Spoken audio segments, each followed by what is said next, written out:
I don't mind. Because I've got a Perfect. board member. She's from Memphis, and I was like, "Have you not heard of Oh, this university?" She was like, "No, I haven't." I was like, "How have you not heard of this?" well, So, I'm one of those people who kind of keeps a very low profile too. So okay, that okay, that okay, can be it too. okay, But yeah, so we've been our college started working with Ripen about a year ago. So we had, I think maybe I'm gonna say about 6 to 8 faculty members who tested it out because we had one of those. It was a grant that they wanted to use our institution, well, awarded to our institution to try. okay. So we worked with it, and the faculty gave back their feedback, and they were like, "Oh, we don't know." So Ripen wanted us to give them another shot. so Okay. so my colleague, Dr. Ron Serino, who is actually our Ripen University of Memphis liaison, was looking for other faculty members to say, okay, and then also inviting past faculty members who had worked with it to come back. And I said, you know what? Let me try it out because I'm in the dean's office. I've been a faculty member, Department of English for 25 years.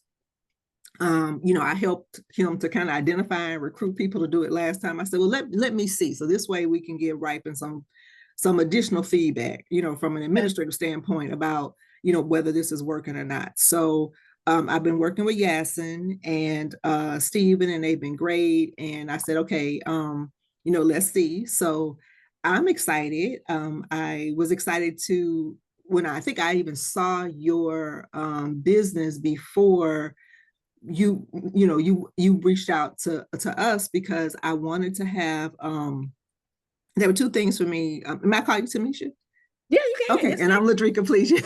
ma'am. There were two things I wanted to kind of focus on because I knew Ripen, was based in Canada, and I know they had a lot of Canadian institutions and businesses. I'm like, no, I want a U.S. based, and I've loved that I was a Southern based because again, very much Memphis, very much understanding.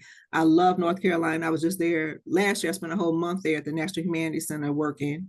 Okay. So it was, that's one of my favorite places in the world. I fell in love with Raleigh. So it was Okay. just like, I figured like, okay, this might be a really good match. So I was excited when you reached out. And I'm really excited to hear that you worked with Ripen and then the students at Shaw. I got to visit Shaw for the first Yes. time when I was there. Love the campus, love the history. So I think we can make this work. I'm just curious, I guess, to tell you a little bit more about the class. So, and it was good to know that you said you worked with students at Shaw. The class it's a literary heritage class, and we titled it Literary Heritage, but it's the African American lit version. So we have two options. Students can take either African American literature, intro to lit, basically, or just general, world, but not worldly. Yeah, it is world lit in a sense. And so I've been teaching this class literally for 25 years. I have seen it from when we didn't have all the computer and all this kind of stuff to now working with it in the world of ChatGPT and AI. It is a general education course. So it's one of those courses where, all the students have to take it. The thing that is really exciting about this class and working with Ripen is that, probably actually kind of before the pandemic, but the U of M had already kind of pivoted. We already had a plethora of online options because we have a UM Global program. So the course has both an online presence and an on-campus presence. So for this semester, I'm teaching the online course, and I just I'm sorry.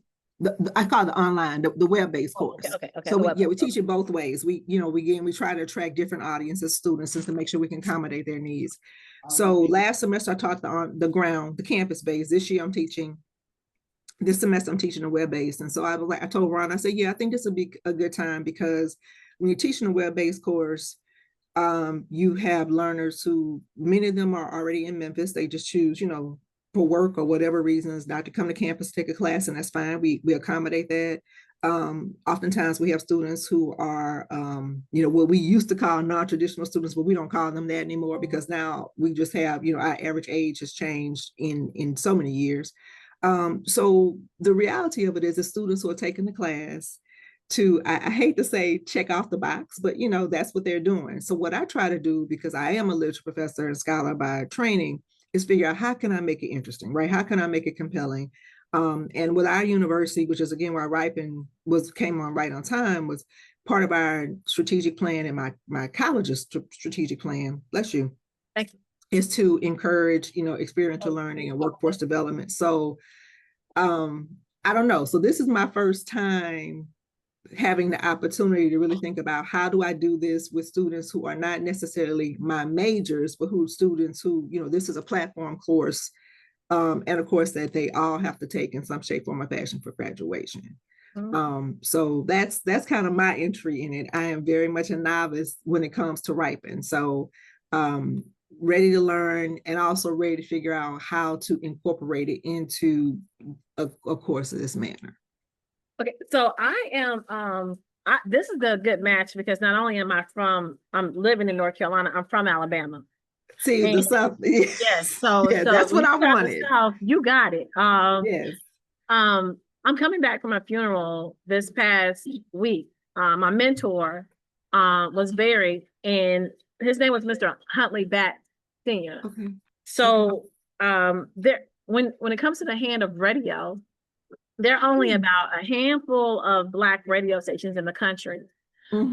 We were part of what they call the Chitlin radio market. Yeah, like WDIA, Memphis. Okay. Memphis yeah. So we were part of just a handful of Black-owned radio stations, and Huntsville, Alabama, because it had Alabama A&M, Drake Community College in Oakwood.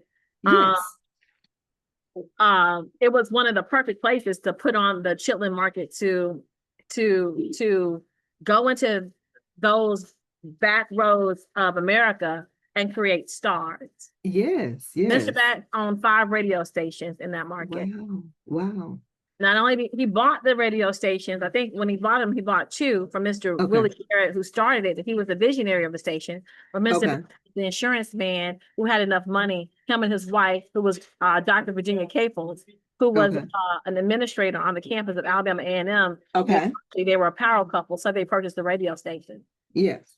Mr. Batts holds the insurance for Tyler Perry, for Candy Burris, because in those back roads, and they were building the A-list celebrity. Mr. Batts, you're new in town, you got some insurance. And so he was a S.B. Fuller, Joe Dudley of radio. And however, the estate planning, because he was HNIC in charge now. Right. So much so to his son, who worked for an insurance agency, got upset that he wasn't handing him over the business. So he took half the insurance business. And then shortly after that, Mr. Bass was diagnosed with dementia. So we're in the midst of several things. I have several clients. I've got 6 clients right now as a nonprofit. And what I do is I pair these students up with work that is needed to push these nonprofits forward. Okay, good. The nonprofits that I have with me are Communiversity. That is Shafia Imbala. She has been doing community organizing for over 40 years. When the Gulf workers, when the port workers say they're not working, that's because of her work. Black Workers for Justice. So she has been spun off of Black Workers for Justice, which has assemblies of all workers across the country, to start her own nonprofit called Communiversity, where she has 2,500 titles of books, of political, social, and revolutionary books. A place where workers can meet to discuss and have workshops. A place that's in Rocky Mount, North Carolina, that is becoming a community resource. We have an open house scheduled for September. So that's the type of client that we have with us. Miss Erin Dale, she is opening a grocery store in the food desert in Southeast Raleigh. She's a client. Erica Moss, when they turned the state blue in the North Carolina, because North Carolina is a swing state. Yes. A lot of times those grassroots organizations call me and my students out to be able to do the work to record the get out the vote campaigns. And we're going to Winston-Salem State University. We're going to Shaw University, and we are bringing college students to the polls. We record that actually as video and a documentation of their work. We're going to Harlow. So we work across, and usually I'm taking the Shaw students with me. Yes, So yes. what Rippin has really allowed me to do is Ripen has allowed me to do is to have students sitting in the back helping us with getting the workout, doing the landing pages, doing the planning of all the stuff that Shaw students, Shaw has, it's kind of hit or miss with their students. You know what I'm saying? You might get a legacy student that really, really get it, or you might get a first year, first time ever going to college first gen. student. And so but with ChatGPT, we're going to be able to really do some things to level the playing field. And so that's kind of like the work we do. We make advertising and marketing affordable. We're moving along the lines of, I don't know if you've seen Hidden Colors. Dr. Claude Anderson is in that movie, and he's talking about the 5 things that you need to be able to community build. And those 5 things would be 1, media. So we have a media piece. Education, we do micro schools. We also have a robotics led, because we are in the triangle. And so we stand in that gap to for robotics, because the nonprofit does STEAM, science, technology, engineering, arts, and mathematics. And then M is going also for mechanics. It's going to also go. So we're going to expand that as the micro school movement expands. So we do several things. We work with businesses. We work as educators within our community. So the kids also act as teachers. We also do economics now. I got my insurance license from Primerica. I'll be getting my mortgage license and my securities license as well. And we're looking to build and put buildings inside of communities, where we put inside of the building civic engagement, media, micro schools, and what's the third pillar? Media, economics, civic engagement, and OTT. That's what it is, the OTT. So we're telling stories as we go along, cataloging those stories and looking to OTT market. And that's just because I was trained by one of the pioneers of Black radio. So that's our background. That's what we're doing. We've got several projects right now. One in cataloging the library at the University and having its open house. We're working with Erin Dale right now to look at her exit strategy when she leaves, but also helping to raise $10 million for the grocery store. And so those are the types of, and then we're also looking to take the robot competition team across the state, because when we were working with First North Carolina, the largest after-school robotics competition in the country, they stole our robot. So I said, well, we can come back with having our own competition team. We never have to worry about that again. So those are the projects that that we're working on currently. And what I usually do is I treat the kids like they're in a corporation. So I have systems. I meet with them once a week to be able to give them a deliverable. And then I usually, if I have someone from the team engage them based upon whatever campaign they're working on, and then I meet with the project manager once a week. So it ensures the deliverable and that there's truly an outcome and learning going on, because I'm used to now working with the type of kids that we have and making sure that there's some accountability and deliverables. Okay. So that's kind of what we do on this side. Okay. So I guess what I'm looking for, and this is where we could talk about it more, because when I explained to Yasin, because it is a general education course, I have to meet certain learning outcomes. And this is one of the learning outcomes that we do want to incorporate, is the idea of workforce development and ways to take the information, to make a course that students may typically think they can't do anything with it, and teaching, showing them how the research skills, the reading skills, the writing skills that incorporate there. So the plan that I spoke with Stephen and Yasin about is that because it's a full semester course, I said, well, allow me to, if we find a partner, to actually have the students kind of do this the second part of the course, right? So we would actually kind of begin working on the project or projects basically beginning of October. So that would be that would give them, I think, for me, especially in this day and age, a better type of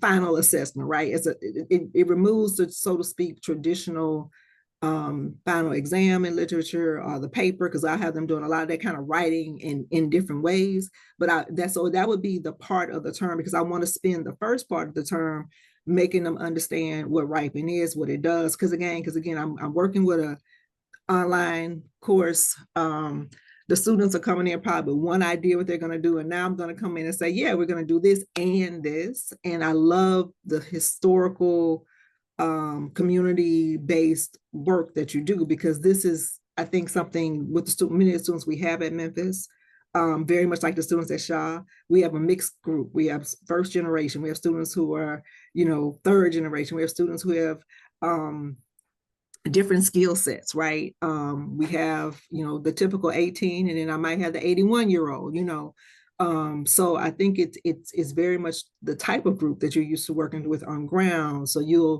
you and I together will know how to communicate like what the deliverables are. But what I would love to think about are, since if we decide to pair with this course, if not, maybe there'll be another one, because I'm so excited about the work you're doing. Like I said, I love North Carolina. Is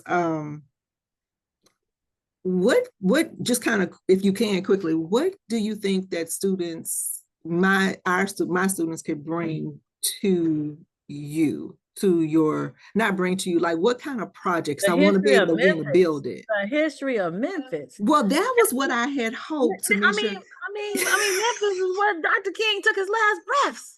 Tamisha, you are okay. So you are doing exactly, this is what I was looking for when I was kind of looking at some of the other things. I'm like, we're Memphis. There's nothing that we cannot write to you all about civil rights, about WPIA. We talk about radio, music, whatever and as I always try to teach my students, even though it's a general FM lit course, but I always bring it back to Memphis. I'm like, you all, so many things began here, you know. So I'm even imagining, and again, I don't know. So I'm like, contain me, because I'm like, oh yeah, this would be a perfect example for me to take them down the stacks. We don't contain nothing. We don't contain the spirit.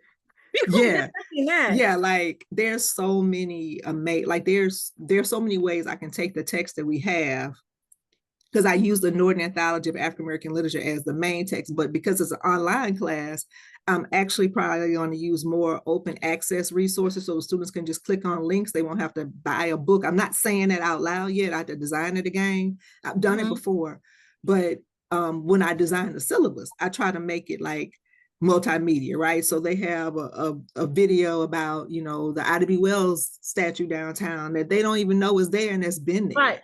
Right. So And so what I would do is I would say, okay, you go see the statue, and then you go ask, who was she? She was a journalist, and she was part of the Niagara movement. One of my other clients, she's actually doing a release of You Be Perfect. I know. I have a film festival, and we would make a film, and they could show it on the campus of the university, where they talk about the historical significance that most other students don't know. So not only do they do that, and it's a general bodies course, so that's that freshman, sophomore year kind of thing. So you can get a general body, and what they can do is work on those places downtown that they don't know, and then they find the story. They themselves talk about it, but then they got their assignments to find 3 people within the community that can talk about it too. Okay, see, I love that. Either you can talk about it, or one thing I find with my students all the time, because I also used to direct the FM Studies program.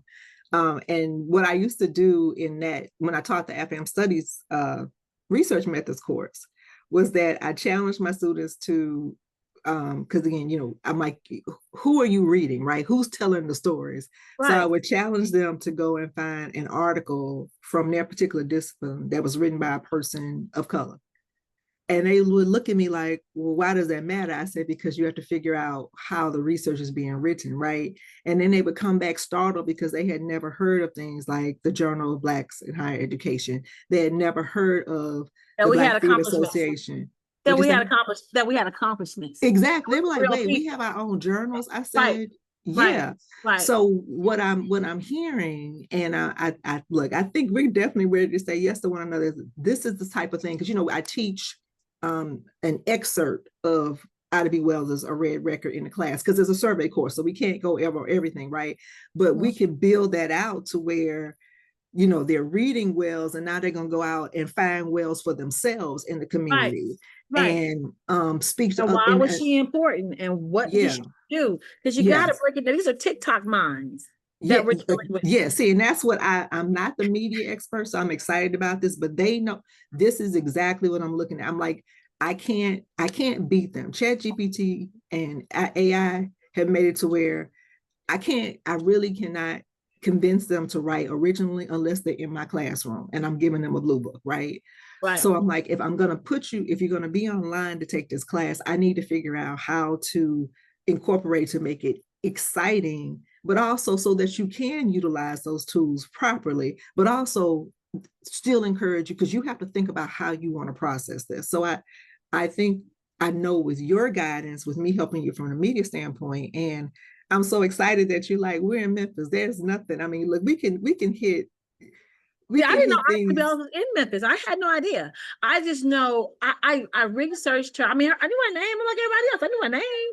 But when I went to Niagara and started doing the research on her, the Niagara movement and what she did in that space. And now you're from Memphis, and you tell me y'all got a statue. I want to see it. So let's send kids out there. We have a whole statue that it literally just got up maybe 5 years, maybe 8 years ago. That's how long it took for us to finally get a statue of her.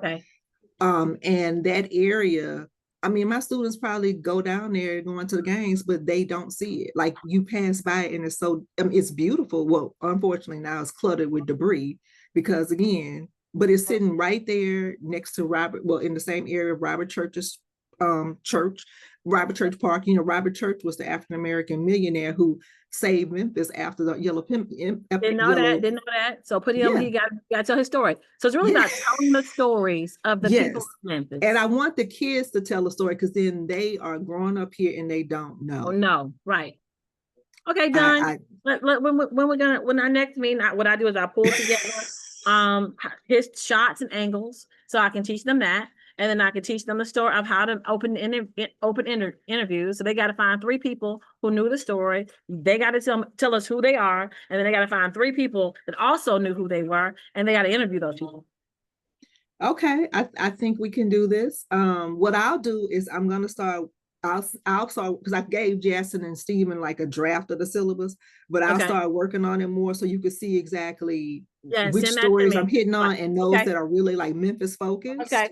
And then even if you want to, you know, as you talk to, like you say, your board member, and tell your board member, hello, you know, if your board member thinks of some place, it's like, oh, well, maybe they could do this, and then I could figure out how the literature, because it's so much history. I mean, you know, just so much. And a lot of it is incorporated in the literature. And I'm very intentional about connecting Memphis for the students to the literature. Like, I'm like, this didn't just happen in African-American literary history, or making it there. So I'm excited about that. So that sounds good to me. I'm looking for a long term. We're gonna be partners. I'm gonna be flying in and I'm gonna be like coming to the film festivals. I got plans for you. You just don't even understand. You're gonna be an affiliate. You're gonna be telling Memphis stories on Too Much TV on the OTT station. You know what? I'm excited. Okay. Uh-oh, I lost you. Hold on. Wait, something happened. You lost me? No, my screen did that. Okay, well, I'm gonna go ahead. Click on the, go to chat and click on the, I'm working on this for the community diversity site. So I'm just now working on this. I'm nowhere near finished it, but this is the open house. They don't even have a date for it. Oh my gosh. So this is the resource in the library that you're going to go into. So you're going to make resources and go in with those titles. It's going to be an open house. And so, yes, ma'am. I love this. You know what? I'm also excited because with Communiversity, I'm looking at it. I'm trying, because when I saw that term, I was excited because I went to a conference a couple of years ago and I met a woman from California, San Francisco specifically. And I forgot and she was at one of the institutions, but I remember she was talking about how that particular institution created a communiversity specifically for BIPOC women, and it was like during the pandemic, so that, you know, to connect them to resources and everything. So I love the term communiversity, and actually I loved it so much to where I saw it, I was like, this is so wonderful. And I was speaking about it to the owner and CEO of our Black theater company here, Ekadiah Bandele. And I'm like, because we're about to prepare for their next season. I'm like, oh, we need to do like a whole theatrical community. He's like, I've never heard the term. I said, it's not my term. You already got the vision. You already have the vision. You already have affiliate. You don't even know it. Yeah, that's what I was getting. I was like, wait, this could work too, because Hattie Lou is the only Black theater company in Memphis, and there's only one of, I think, less than 40 in the nation that's African American owned and run. Mm-hmm. So that's a whole other story that can be told. He does. You just start writing down the stories, and we will take them off. We'll take them off. We'll take 10 a semester, and we'll just start cataloging stories, and I'll put them behind you. Yes, ma'am. Because we've got a lot of universities just picked us up. I didn't know that maybe I'm kind of unique in this whole world of ripen, but I mean, it's such a great platform because I'm reaching Africa, I'm reaching Kansas, I'm reaching Memphis, I'm reaching Detroit. Yeah. I mean, and also what we did with the Shaw students. So I got to tell Dr. Oprah Rocha how much I love her because her students laid the foundation of this. And so I worked them with a ClickUp. I worked them with project management software. So they're going to love this class. They're going to love it. Okay. Well, I'm going to say we will work on developing how we're going to introduce and incorporate this. And I like the idea of 10 ideas because as I was telling and I said, well, I don't, what I want to do, because, sometimes we stay spirit to give students options, right? Because I don't want them to feel like, well, this isn't what I signed up for. But I have one student who's contracting the class as an honors class. So this is one, and we don't have them do extra work. We have them do different work. So working with the Ripen platform was going to be his extra work for me. Or his different work, not extra work. But what I also, as I'm getting to know them these couple of weeks and figuring out their strengths and weaknesses in the beginning, I'll be putting together those teams that can work on certain areas. Because learning about, because it took me years to learn the difference between North Memphis and South Memphis, right? And what this means and what's going on in their area. So I think we can do 10. If I think I can't do 10, because I don't think I can give you the type of work, I might say, well, let's try with 5. But you're getting Memphis. We can do 5 and 5 and let them work in a group. And then that's what I want. Yeah. Okay. So we can do that. Yes, ma'am. We're gonna do 5. This is wonderful. So, I'm so excited because I wanted someone who would want us to be able to give a Memphis version of literary interpretation or historical interpretation. That was what I wanted. That's exactly why we are here to make your dreams come true. Memphis would be a great resource in our library. Yes. Because I mean, from what I'm looking at, you got a lot of Aboriginal stuff there too. Yes. Things that were in Memphis before there were settlers. They were. Yes. So aren't you guys on a waterway? We are right here on the Mississippi.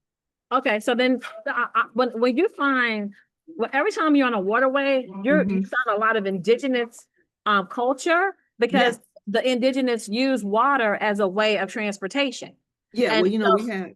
Yeah, so we also at the university, we actually own and facilitate and run Chuckalissa, which is the Native American burial Indian mound ground, which is right there. And it's interesting. It's in a very interesting location because it kind of is in a densely populated area of that area of Memphis where we have students again around there. We have Teofula Park, which is a national park, which I didn't even know we had. Right. That is named for an African American. I went to a park. My daughter went to a birthday party there for the first time. I think it was in May. And I mean, I had seen the name. I knew who Teofula was. I'm like, we actually have a national park in Memphis. And what's interesting for you also, I don't know if you've been following what's going on in Memphis, but with the whole Musk and XIA turbines for the plants. So the area where the park is called Westwood, which is primarily African-American area, but that's also an area where we have a lot of environmental racism. So we have Musk has come in and has that whole area there. You're trying to get rid of people. Yeah, because you're indigenous to the land. And so with great accomplishments, and when they gonna leave so we can take it over for real. Well, you the know. thing is, they're not leaving. So instead, they're bringing the chemicals to the Right, they kill you area, off. and They it's kill like you Cancer off. Alley. So Yeah, yeah, it's a yeah, really interesting yeah. thing. All right. Well, I We am do gonna that type go of work in. too. We do climate justice work too. So, Yeah, so yeah, well, see where you are, we got you right there. You yeah. know, We do we're the climate home of justice, Justin environmental Pearson. justice. Yep. Yeah, yeah. So we have a lot of different stories we can tell, but I want to make certain now I'm excited because I have a focus of like, okay, how do I look at this particular story connected to Memphis? Because what I want them to be able to do is tell the story literary from a literary historical perspective, and then from the way that you shape it too, because I want them to be able to talk about, like when we talk about Ida B. Wells, to be able to give like a verbal bibliography of the Okay. work that she's done, you know, Okay. so they would own it. I want them to understand what the significance of the Red Record was and how that was the work that got her run out of Memphis. You know, they burned Ida B. Wells's news. I mean, she was part owner of the Memphis Free Speech, which was an African American newspaper. After she, you know, protested very publicly about the lynchings, they burned her, you know, building down and told her not to come back to Memphis. So she was basically put out of Memphis. Right. You know, so making students understand that story and letting them tell the story is gives them a sense of ownership, and I think in pride and understanding what they need to know and why they need to know not just who she was, but what she left behind. You know, her And let work. me tell you a perfect way to do it. Like, you want to, okay, they can chat GTP this, but then you say, okay, now you need to come up with a narrative form to tell the story. So that Okay, see, that, you just but then gave now it you to give me. me a different genre. So they're gonna come, but now I need you to come with a different genre. I need to rhyme, I need to have rhythm, I need it to, and ChatGPT can do that too. But if they own it, then now you're asking for a little soul in it. And they're I asking them to be a love little that. creative with it. And so you can ask for different genres of how we set this up. So your first has got to be the first three periods has to be just a little bibliography of who she was. Then you got to put that narration down and then give me a narrative poem that you come up with. And you gonna know if they come up with it because they're gonna own it. If they came up with it, they're gonna own it. That's right. That's right. Okay. So you're helping me think about this. I've been doing this for so long in one way to where I have to reshape my mind. All right. I'm excited. Let's do Okay. it. All right. Let's So do it. next steps. What's the next steps? I know you said October. Well, I think next step is that I go in and I Accepted. accept you and you accept Okay. me, and Okay. then we'll just keep setting up meetings. So my next step for you is I'm going to go ahead and design the syllabus Okay. and And then send send it to that to me. you And so then that you can see. then And what I'll do is I'll make sure I know, like, okay, this is one I think would be a good Memphis-based conversation. And then okay. you can look at that and you can say, okay, yeah, this is what I would like to kind of see coming out of that, Okay. or That's that kind good. of thing. Yep. That's what we'll do. Okay. All All right. Well, right. I look Well, forward for the accepting, and the next meeting, we're gonna take it from there. well, thank you so much. And again, you're in one of my favorite places in the world. So Thank you. I mean, just wait till yes, Alabama too, so it's gonna be amazing. I love Alabama too. So yeah, all right. Well, look, then we have to get you to Memphis. So we're gonna do such a good job. We're gonna get you to come visit us Yeah. here. I'm willing to come. I'm willing to come. I'm bring Muna with me. That's Please my do board that. member. That's my board member Yes, from Memphis. yes, yes. Yeah, please. I look, I just tell how do you pronounce it? Muna. Mona. Mona, Muna. look, tell her she can just call me up anytime at U of M. I'm here all the time. She will. She makes she doesn't know a stranger. Doesn't. Well, just whenever you want her to come check to make sure we're legit, I'm right here. So, All right. okay. Well, Yes, you have a ma'am. wonderful day. Yes, ma'am. Okay. Thank you for the connection. Thank you. And I'm about to go accept right now. All right. All right. Bye bye. Bye bye. Bye.